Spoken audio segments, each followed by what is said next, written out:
Alright, so you've already seen me do the link display. We have another display that I picked up from Rose Colored. None of this is sponsored. I wish.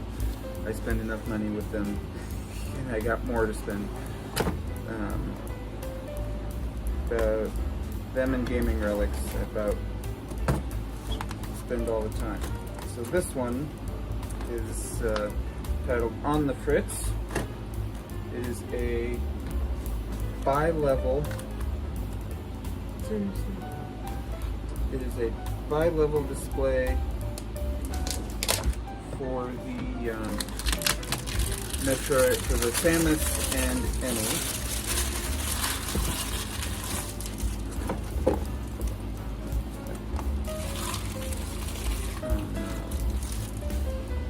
Scan for assembly instructions. Well, that's kind of hard to do when I'm trying to film. I need to go find my laptop. I'm not going to be able to do that on my phone while I'm filming.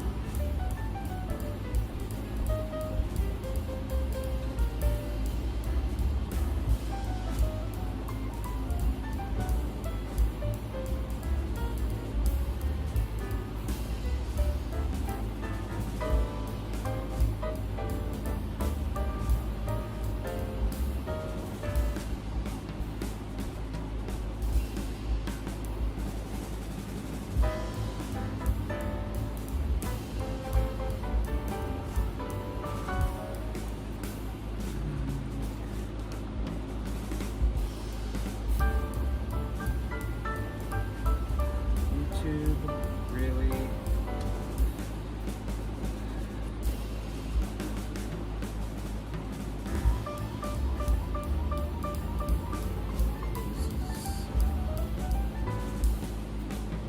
This is going to be good. How to assemble our stand.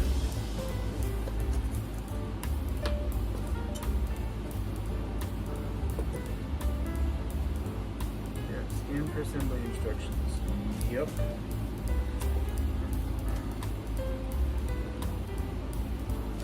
It might honestly be faster to just go off of the picture on the website.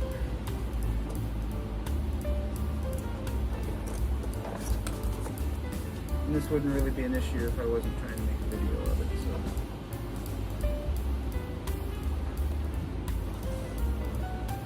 Parts are lettered.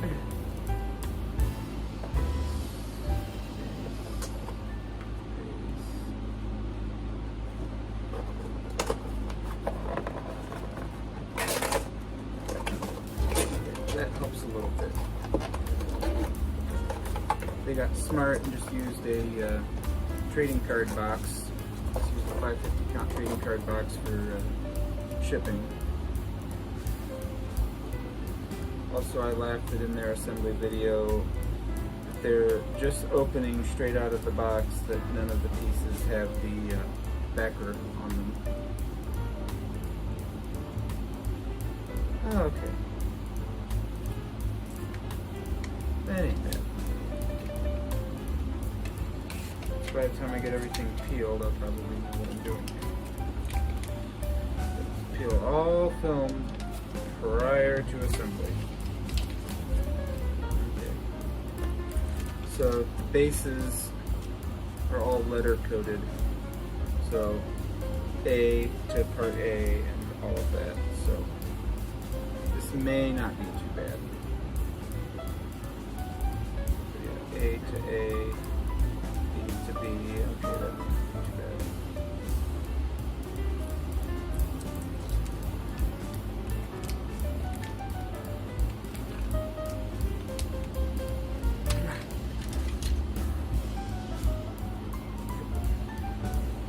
So right now, I'm not really in like full-on collecting mode, but what I'm doing is, one, getting the stuff that I enjoy, and two, doing my part to preserve vintage games.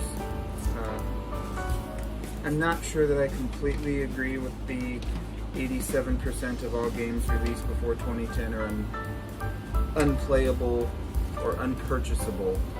Unpurchasable is where the catch is. Like, yes, that is probably pretty accurate. But when you're talking about unplayable legally, well, most of them are still playable, physical ones on their original format. It's mostly digital that runs that number up. But another of the things that I do, for cost's sake, I really can't afford to collect original boxes, unless it's something that I get a decent deal on and it has significance, like I've got the box for GoldenEye and Contra. Those are significant display pieces in the collection. But for the most part, that's beyond what I'm really trying to do right now. But I'm trying to get manuals where I can, and try to get if it's not on the Internet Archive, try to get stuff up to archive, and at the very least keep a local database with the collection that can be pulled and viewed locally. The downside is that I'm starting scratch-ish, so it's just time and finding stuff and getting stuff as I can afford it.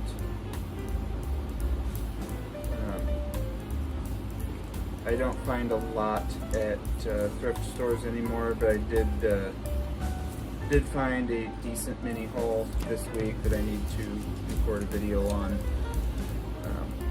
I still find a little bit of big box games here and there. Most of what I get are thrift stores.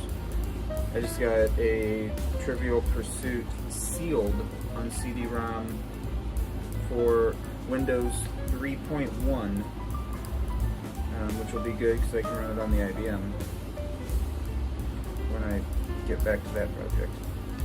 And that'll be cool. That's sealed. Just kind of, I don't want to unseal it, but at the same time, yeah, it's something that I can actually play on, fire up on that computer and play with it, and that's actually kind of cool.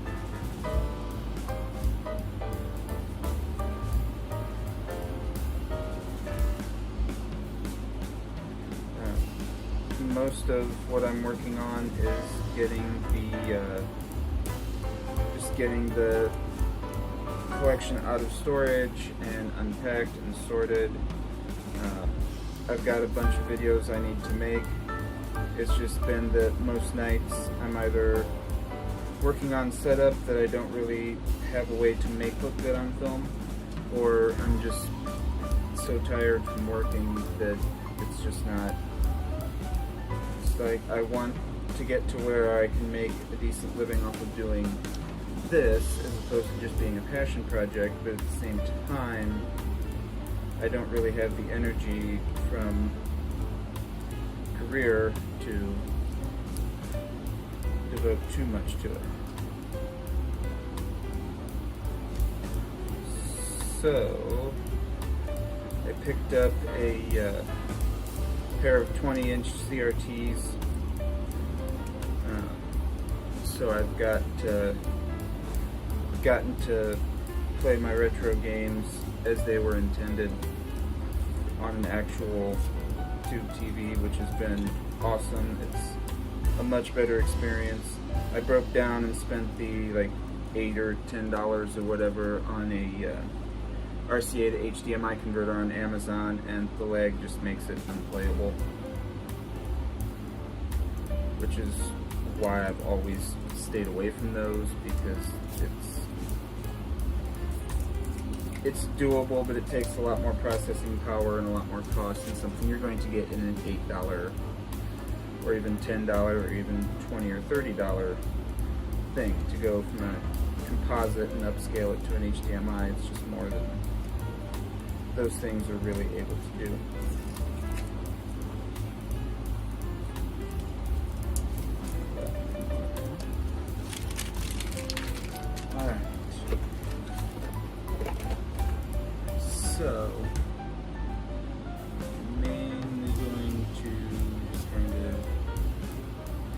fast forward through this and we're going to see. So it looks like a sandwich.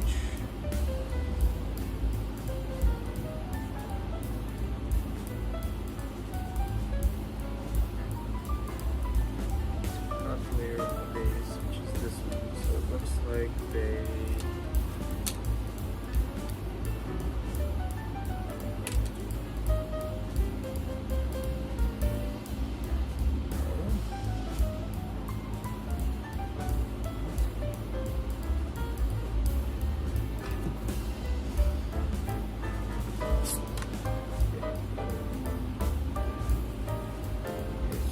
starting with this. So this is the top. We're starting with this. Okay, so we need A.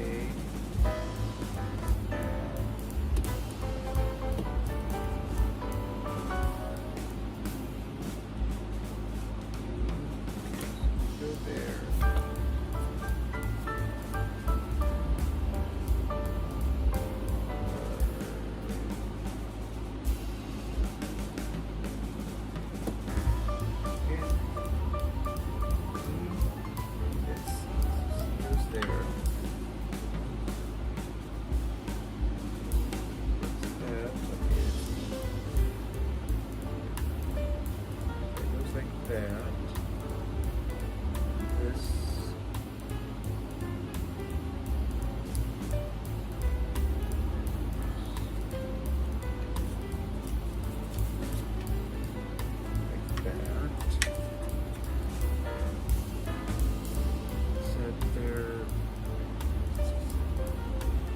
This is why I don't like video instructions. The person doing this knows what they're doing. Snip the other two pieces of the base together. I don't know what I'm doing, and so while I'm finishing up the first step, they're 3 steps ahead of me. Okay, so this goes like this.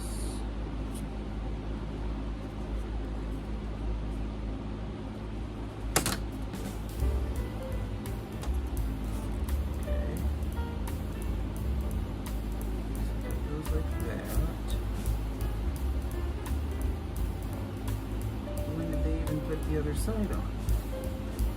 When did they even put the other side on? Good grief. Okay, we're just going to pause that because I never even saw them do that. Okay.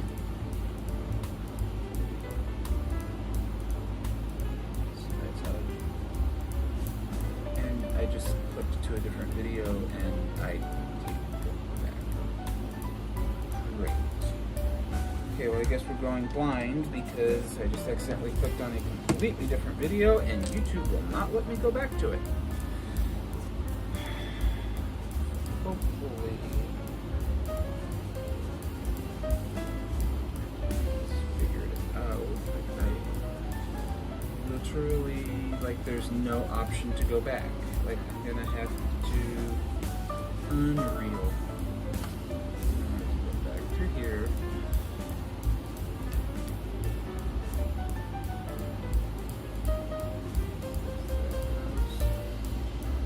That, okay.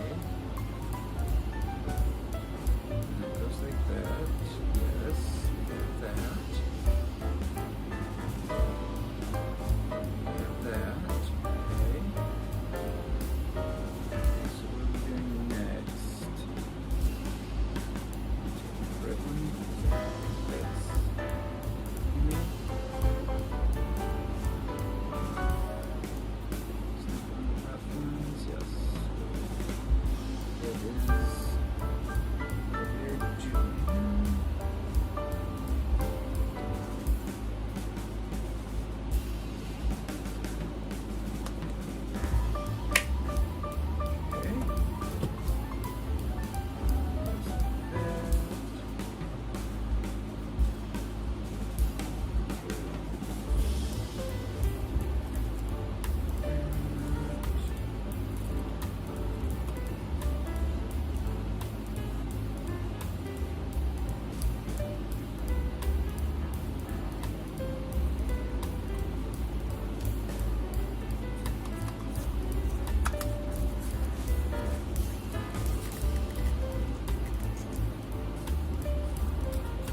will be fine. It'll be fine because it's sitting and isn't really moving. This is one that I'm kind of tempted to glue, but for where it's going to be, it's not really going to hurt anything.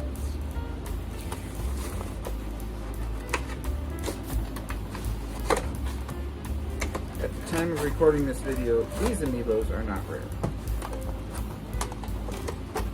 They are pretty easy to find.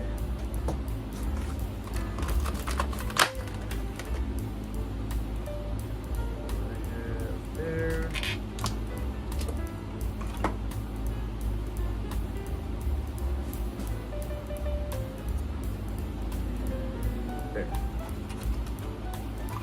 Alright. I really don't think they needed to drive people to their YouTube channel. I think the assembly was straightforward enough that just an instruction sheet would have been good enough. They disagreed, that's fine. I disagree back. We move on. So let's get her in position and get you some B-roll.